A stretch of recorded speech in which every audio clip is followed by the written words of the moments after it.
Assalamualaikum. Hai, saya Yusof, pengacara Segar TV PSS. Raya, raya, raya, raya. Selamat Hari Raya. Zaman sudah berubah. Dulu ada Kad Raya Pengganti Diri. Sekarang, ucapan Hari Raya di alam maya. Mari kita saksikan ucapan Hari Raya daripada guru-guru Sekolah Kebangsaan Guntur Luar. Jom. Saya GB Roy mengucapkan selamat Hari Raya kepada semua warga SK Guntur Luar. Selamat Hari Raya Maaf Zahir dan Batin. Assalamualaikum, saya Cikgu Azila daripada SK Guntur Luar ingin mengucapkan selamat Hari Raya Aidilfitri, maaf zahir dan batin kepada semua umat Islam di seluruh dunia. Semoga Hari Raya ini memberi lebih keriangan kepada kita semua. Terima kasih. Assalamualaikum warahmatullahi wabarakatuh. Saya Ustaz Muhammad Zawari Muhammad mengucapkan selamat Hari Raya Aidilfitri, maaf zahir batin kepada seluruh warga SKGL. Maaf zahir dan batin. Wallahualam. Saya Ustaz Rashid bin Hassan dari Sekolah Kebangsaan Guntur Luar mengucapkan selamat Hari Raya Maaf Zahir Batin kepada semua rakan taulan dan pelajar-pelajar sekalian. Saya Teacher Laila. Saya ucapkan selamat Hari Raya Maaf Zahir dan Batin. Saya Cikgu Rosnita ingin mengucapkan selamat Hari Raya Aidilfitri, maaf zahir dan batin buat semua. Selamat Hari Raya.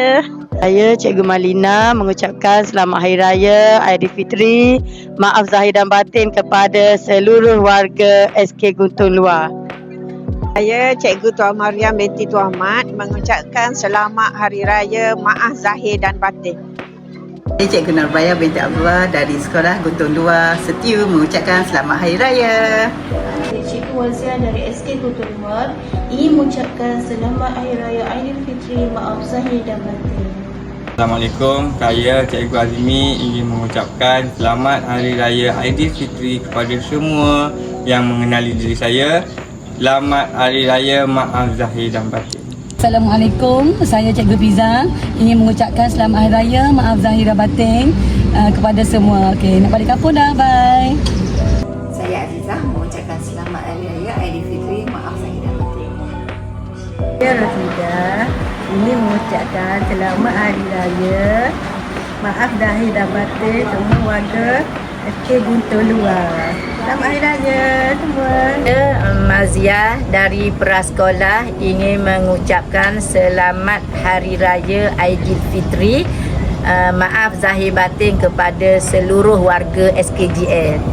Hai, saya Syahira, PTN baru untuk Prasekolah Guntur Luar. Saya ingin mengucapkan selamat Hari Raya maaf zahir dan batin. Saya Muhammad Hafizul ingin mengucapkan selamat Hari Raya Aidilfitri kepada warga SKGL serta muslimin dan muslimah. Maaf zahir dan batin. Saya Yusof juga ingin mengucapkan selamat Hari Raya Aidilfitri, maaf zahir dan batin. Saya melaporkan untuk Segar TV PSS. Segar TV terbaik. Bye.